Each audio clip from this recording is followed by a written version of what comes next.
और अपने भाग्य के रहस्य को खोजें। दोस्तों, एक गांव में एक बहुत ही ज्ञानी पंडित रहता था। एक दिन वह अपने बचपन के दोस्त से मिलने के लिए दूसरे गांव में जा रहा था। उसका वह दोस्त बचपन से ही गूंगा और एक पैर से अपाहिज था। उस पंडित के गांव से उसके दोस्त का घर काफी दूर था। वहां जाने के लिए बीच बीच में कई सारे छोटे छोटे गांव पड़ते थे। पंडित रास्ते में अपनी धुन में चला जा रहा था। चलते चलते उसकी मुलाकात एक व्यक्ति से होती है। वह भी पंडित के साथ चलने लगता है। उस आदमी को देखकर पंडित बहुत खुश हो जाता है। उसने सोचा, चलो अच्छा हुआ, साथ साथ चलने से उसका सफर आसानी से कट जाएगा। बात की शुरुआत करने के लिए उस पंडित ने उस व्यक्ति से उसका नाम पूछा तो उसने अपना नाम धर्मराज बताया। पंडित को यह नाम कुछ अजीब सा लगा, लेकिन उसने नाम के विषय में कुछ और पूछना उचित नहीं समझा। दोनों धीरे धीरे साथ में चल रहे थे। तभी रास्ते में एक गांव आता है। गांव का प्रवेश द्वार आते ही धर्मराज ने पंडित से कहा, तुम आगे चलो, मुझे इस गांव में काम है, मैं तुमसे आगे मिलता हूं। पंडित ने कहा, ठीक है। वह आगे रास्ते में चल देता है। कुछ देर बाद उस गांव में खबर फैली कि एक व्यक्ति को सांड ने अपनी सींग में फंसाकर मार दिया है। जैसे ही सांड ने उस व्यक्ति को मारा, ठीक कुछ ही देर में धर्मराज पंडित के पास आ गया। फिर दोनों चलना शुरू कर देते हैं और चलते चलते एक दूसरे गांव के द्वार पर पहुंच जाते हैं। उस गांव के बाहर एक बड़ा और विशाल मंदिर बना हुआ था। वहां पर आराम करने की सुविधा काफी बढ़िया लग रही थी। पंडित के दोस्त का घर अभी वहां से बहुत दूर था और रात भी होने वाली थी। तो पंडित ने धर्मराज से कहा, रात होने वाली है, पूरे दिन चलते चलते थक भी चुके हैं और भूख भी लग रही है, तो यहां पर भोजन करके यहीं पर हम विश्राम कर लेते हैं, फिर सुबह के समय आराम से आगे की यात्रा जारी करेंगे। धर्मराज ने कहा, ठीक है, मुझे इस गांव में किसी को कुछ जरूरी सामान देने जाना है, तुम भोजन करके आराम करो, मैं बाद में आकर भोजन कर लूंगा। इतना कहकर वह वहां से चला जाता है। लेकिन उसके जाते ही कुछ ही देर बाद धुआं उठता हुआ दिखाई देता है और देखते ही देखते पूरे गांव में आग लग जाती है। पंडित ने हैरानी से सोचा कि यह धर्मराज जहां भी जाता है वहां कोई न कोई अनहोनी जरूर हो जाती है, कुछ तो गड़बड़ है इस व्यक्ति में। लेकिन पंडित ने रात्रि में धर्मराज से कुछ भी पूछना उचित नहीं समझा। सुबह होते ही दोनों फिर से अपनी यात्रा शुरू कर देते हैं। कुछ देर चलने के बाद रास्ते में फिर से एक गांव आता है। धर्मराज ने फिर पंडित से कहा, आप आगे चलिए, मुझे इस गांव में अपने मित्र से मिलने जाना है, मैं अपने दोस्त से मिलने के बाद आगे रास्ते में मिलूंगा। यह कहकर धर्मराज वहां से चला गया, लेकिन पंडित इस बार आगे नहीं गया। वहीं खड़ा होकर धर्मराज को देखता रहा कि वह कहां जा रहा है और क्या करता है। तभी थोड़ी देर बाद लोगों की आवाज सुनाई देने लगी कि एक व्यक्ति को सांप ने काट लिया है और उसकी मृत्यु हो गई है। ठीक उसी समय धर्मराज फिर पंडित के पास पहुंच गया, लेकिन इस बार पंडित से रहा नहीं गया और उसने धर्मराज से पूछ ही लिया कि तुम जिस भी गांव में जाते हो वहां कोई ना कोई अनहोनी जरूर हो जाती है, क्या तुम मुझे बता सकते हो यह ऐसा क्यों हो रहा है? धर्मराज ने कहा, पंडित जी, आप तो मुझे बहुत ज्ञानी मालूम पड़े थे, इसीलिए मैं आपके साथ चलने लगा था, क्योंकि ज्ञानियों का साथ बहुत अच्छा होता है, परंतु आप अभी तक समझ नहीं पाए कि मैं कौन हूं। पंडित ने कहा, मैं समझ गया हूं, लेकिन मुझे कुछ शंका है। अगर आप ही अपना उपयुक्त परिचय दे दें तो मेरे लिए आसानी होगी। तब धर्मराज ने जवाब दिया कि मैं यमदूत हूं और यमराज की आज्ञा से उन लोगों के प्राण हरण करता हूं जिनकी उम्र पूरी हो चुकी है।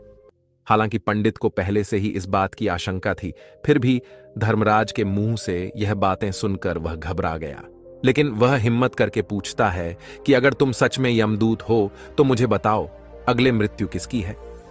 धर्मराज ने जवाब दिया, अगली मृत्यु तुम्हारे उसी मित्र की है जिससे तुम मिलने जा रहे हो, और उसकी मृत्यु का कारण भी तुम ही बनोगे। यह बात सुनकर पंडित सहम गया और सोच में पड़ गया कि अगर सच में यह धर्मराज यमदूत हुआ तो उसकी बात भी सच होगी और उसके कारण मेरे बचपन के सबसे अच्छे मित्र की मृत्यु हो जाएगी। तो सबसे अच्छा तो यही होगा कि मैं अपने मित्र से मिलने ही न जाऊं, कम से कम मैं उसकी मृत्यु का कारण तो नहीं बनूंगा। धर्मराज ने मुस्कुराते हुए कहा, तुम जो सोच रहे हो वो सब मुझे पता है, मगर तुम्हारे अपने मित्र से मिलने न जाने से नियति नहीं बदल जाएगी। तुम्हारे मित्र की मृत्यु तो निश्चित है और वह अगले कुछ ही पलों में घटित होने वाली है। महाकाल के मुंह से ऐसी बातें सुनकर पंडित को झटका लगा, क्योंकि महाकाल ने पंडित के मन की बातें PRH ली थीं, जो कि एक सामान्य व्यक्ति के लिए संभव नहीं है।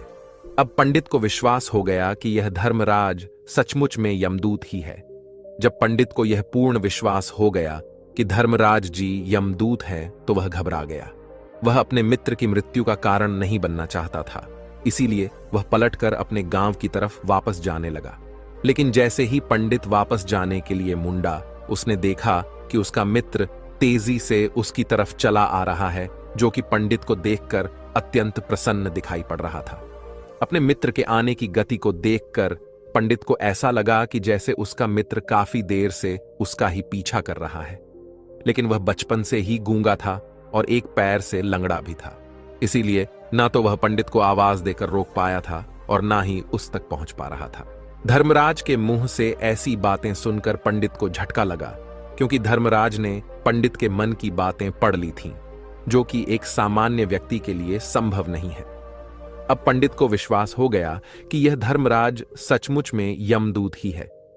जब पंडित को यह पूर्ण विश्वास हो गया कि धर्मराज जी यमदूत है, तो वह घबरा गया। वह अपने मित्र की मृत्यु का कारण नहीं बनना चाहता था, इसीलिए वह पलटकर अपने गांव की तरफ। लेकिन जैसे ही पंडित वापस जाने के लिए मुड़ा, उसने देखा कि उसका मित्र तेजी से उसकी तरफ चला आ रहा है, जो कि पंडित को देखकर अत्यंत प्रसन्न दिखाई पड़ रहा था। अपने मित्र के आने की गति को देखकर पंडित को ऐसा लगा कि जैसे उसका मित्र काफी देर से उसका ही पीछा कर रहा है।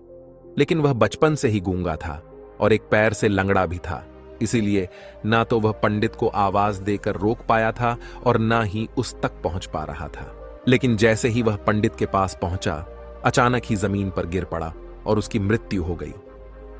पंडित हक्का बक्का होकर धर्मराज की ओर देखने लगा, जैसे कि वह पूछना चाह रहा हो कि आखिर क्या हुआ धर्मराज। पंडित के मन में उठ रहे प्रश्नों को समझ गया और बोला, तुम्हारे मित्र ने पिछले गांव में ही तुम्हें देख लिया था और मैं वहीं से ही तुम्हारा पीछा कर रहा था, लेकिन गूंगा और लंगड़ा होने की वजह से वह तुम तक नहीं पहुंच पाया। उसने अपनी पूरी ताकत लगाकर तुम तक पहुंचने का प्रयास किया, लेकिन बुढ़ापे में बचपन जैसी ताकत नहीं होती, इसलिए हार्ट अटैक होने के कारण उसकी मृत्यु हो गई, क्योंकि वह तुमसे मिलने के लिए अपनी सीमाओं को तोड़कर तुम्हारे पीछे भाग रहा था। इसलिए अपने मित्र की मृत्यु का कारण भी तुम ही कहलाओगे। अब पंडित को पुनः यह विश्वास हो गया था कि धर्मराज एक यमदूत है और उसका कार्य जीवों के प्राण हरना है। लेकिन पंडित एक ज्ञानी व्यक्ति था। वह यह भी जानता था कि मृत्यु पर किसी का वश नहीं है, सबको एक न एक दिन मरना ही है। यही सोचकर उसने अपने आप को संभाल लिया। लेकिन अचानक ही पंडित के मन में अपनी मृत्यु के बारे में जानने की इच्छा हुई, इसलिए उसने धर्मराज से पूछा कि जब मृत्यु मेरे दोस्त की होनी थी, तो तुम शुरू से ही मेरे साथ क्यों चल रहे थे? यह प्रश्न सुनकर धर्मराज जोर से हंसा और बोला, मैं तो हर पल हर क्षण सभी के साथ चलता हूं, किंतु लोग पहचान नहीं पाते, क्योंकि लोगों के पास अपनी समस्याओं के अलावा किसी और व्यक्ति, वस्तु या घटना के बारे में सोचने समझने या उसे देखने का समय ही नहीं होता। पंडित ने कहा, तो क्या तुम यह बता सकते हो कि मेरी मृत्यु कब, कहां और कैसे होगी? महाकाल ने कहा, हालांकि किसी भी सामान्य जीव के लिए अपनी मृत्यु के बारे में जानना ठीक नहीं है, क्योंकि कोई भी जीव हो वह अपनी मृत्यु के बारे में जानकर बहुत दुखी हो जाता है। हालांकि तुम ज्ञानी व्यक्ति मालूम पड़ते हो और तुमने जिस तरीके से अपने मित्र की मृत्यु को सहन कर लिया है, उसे देखकर लगता है कि तुम अपनी मृत्यु के बारे में जानकर भी दुखी नहीं होंगे। तो तुम्हारी मृत्यु आज से ठीक 6 महीने बाद आज ही के दिन किसी दूसरे राज्य में फांसी लगने से होगी। और सबसे हैरानी की बात तो यह होगी कि तुम स्वयं ही खुशी से उस फांसी को स्वीकार कर लोगे। इतना कहकर धर्मराज वहां से चला गया, क्योंकि अब धर्मराज के पास पंडित के साथ चलते रहने का कोई कारण न था।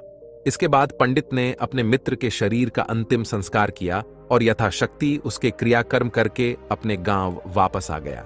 लेकिन कोई व्यक्ति कितना भी ज्ञानी क्यों ना हो, अपनी मृत्यु के बारे में जानकर दुखी तो होता ही है और मृत्यु से बचने का कोई न कोई उपाय भी खोजता है।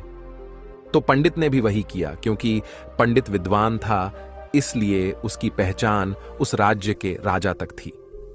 पंडित ने सोचा कि राजा के पास तो कई सारे ज्ञानी मंत्री हैं, वह मेरी मृत्यु से संबंधित समस्या का कोई न कोई समाधान निकाल ही लेंगे।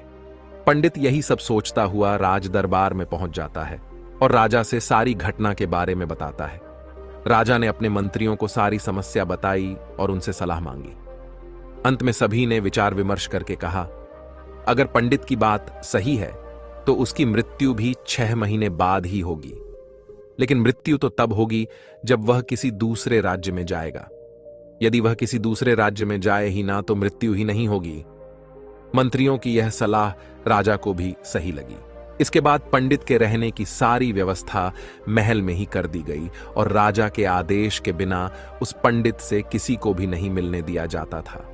लेकिन पंडित कहीं भी आ जा सकता था ताकि पंडित को यह न लगे कि वह राजा की कैद में है, परंतु पंडित डर के मारे स्वयं ही कहीं आता जाता नहीं था। धीरे धीरे महीने गुजरे गए और पंडित की मृत्यु का समय नजदीक आने लगा और अंततः वह भी दिन आ गया। जिस दिन पंडित की मृत्यु होनी थी उसकी एक रात पहले पंडित डर के मारे जल्दी ही सो गया, ताकि जल्दी से वह रात बीत जाए और अगला दिन आ जाए, ताकि मृत्यु टल सके।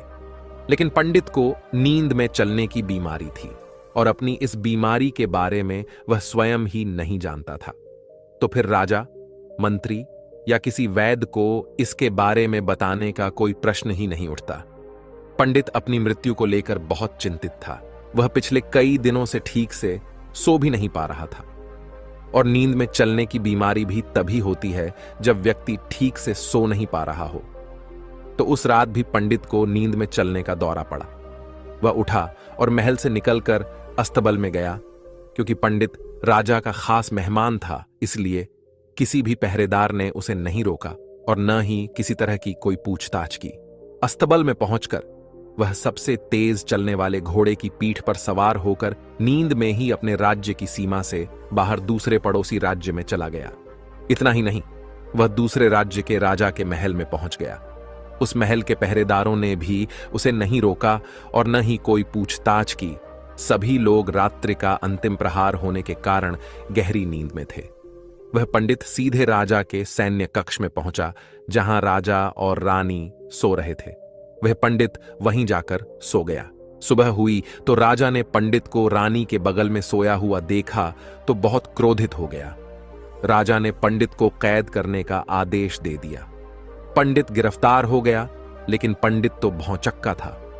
उसे तो कुछ समझ नहीं आ रहा था कि आखिर वह दूसरे राज्य में और राजा के सैन्य में कैसे पहुंचा। लेकिन वहां उसकी यह सब सुनने वाला कोई नहीं था। राजा ने पंडित को दरबार में पेश करने का आदेश दिया। कुछ देर बाद उस पंडित को दरबार में लाया गया। पंडित को देखते ही राजा इतना आग बबूला हो गया कि उसे फांसी पर चढ़ा देने का हुक्म सुना दिया। फांसी की सजा सुनकर पंडित कांप गया, लेकिन फिर भी थोड़ी सी हिम्मत जुटाकर राजा से बोला, महाराज, मैं नहीं जानता कि मैं राजमहल तक कैसे पहुंचा। मैं यह भी नहीं जानता हूं कि आपके सैन्य कक्ष तक मैं कैसे आया और आपके महल के किसी पहरेदार या सैनिक ने मुझे रोका क्यों नहीं। लेकिन मैं इतना जरूर जानता हूं कि आज मेरी मृत्यु होनी थी और वह होनी भी जा रही है। राजा को यह बात थोड़ी अजीब लगी। उसने पंडित से पूछा, तुम्हें कैसे पता कि आज तुम्हारी मृत्यु होनी है? राजा के इस प्रश्न के जवाब में पंडित ने पिछले 6 महीने का सारा वाकया राजा को सुना दिया और बोला, महाराज, मेरा क्या?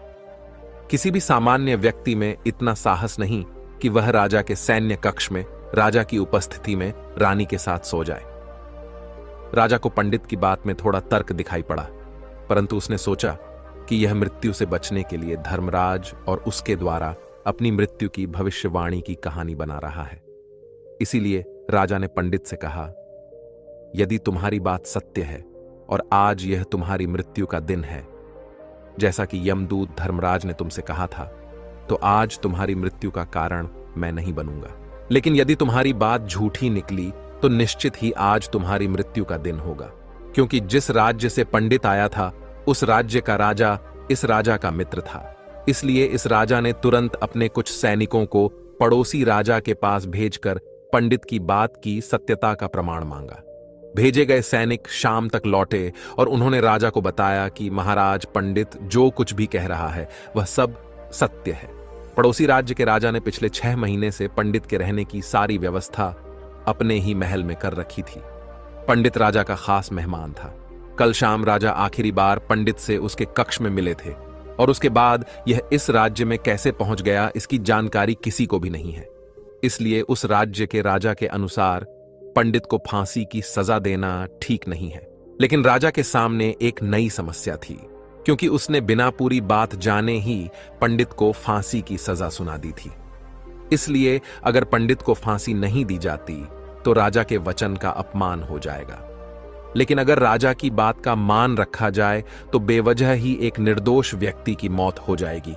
राजा ने अपने सभी मंत्रियों से इस बारे में सुझाव मांगा तो मंत्रियों ने राजा को सुझाव दिया कि महाराज, पंडित को एक कच्चे सूत के धागे से फांसी लगवा दी जाए। इससे आपके कथन का भी मान रह जाएगा और कच्चे सूत के धागे से पंडित को फांसी भी नहीं लगेगी और उसके प्राण भी बच जाएंगे। राजा को मंत्रियों का यह सुझाव पसंद आया और उसने ऐसा ही करने का आदेश दे दिया। पंडित के लिए कच्चे सूत के धागे से फांसी का फंदा बनाया गया और नियम के अनुसार पंडित को फांसी पर चढ़ाया जाने लगा। सभी लोग बहुत खुश थे कि न तो पंडित मरेगा और न ही राजा का वचन खाली जाएगा। पंडित को भी पूर्ण विश्वास था यह सूत के धागे से तो उसकी मृत्यु हो ही नहीं सकती, इसलिए उसी पर चढ़ने के लिए तैयार हो गया। जैसा कि धर्मराज ने भविष्यवाणी की थी कि तुम खुद ही अपनी फांसी को स्वीकार करोगे। लेकिन जैसे ही पंडित को फांसी दी गई, सूत का धागा तो टूट गया, लेकिन टूटने से पहले उसने अपना काम कर दिया था। पंडित के गले की एक नस सूत के धागे के झटके से कट चुकी थी और पंडित जमीन पर पड़ा तड़प रहा था। उसी पल उसके गले से खून की फुहार निकल रही थी और देखते ही देखते पंडित का शरीर पूरी तरह से शांत हो गया। सभी लोग आश्चर्यचकित थे और पंडित को मरता हुआ देख रहे थे। किसी को विश्वास नहीं हो रहा था कि कच्चे सूत के धागे से भी किसी इंसान की मृत्यु हो सकती है। लेकिन घटना तो घट चुकी थी। नियति ने अपना काम कर दिया था और धर्मराज की भविष्यवाणी सच हो चुकी थी। श्रीमद् भागवत गीता में भगवान श्री कृष्ण ने कहा है, जो होना होता है वह होकर ही रहता है। हम चाहे कितनी ही सावधानी बरतें, कितना ही उपाय कर लें, लेकिन घटना और घटना की पूरी प्रणाली पहले से ही तय होती है, जिसे हम थोड़ा सा भी इधर उधर नहीं कर सकते हैं। दोस्तों, शायद इसीलिए ईश्वर ने हमें भविष्य जानने की क्षमता नहीं दी है, ताकि हम अपने जीवन को ज्यादा बेहतर तरीके से जी सकें। और यही बात उस पंडित पर भी लागू होती है। अगर पंडित ने धर्मराज से अपनी मृत्यु के बारे में न पूछा होता तो 6 महीने तक राजा के महल में कैद रहकर डर डर कर जीने की बजाय ज्यादा बेहतर जीवन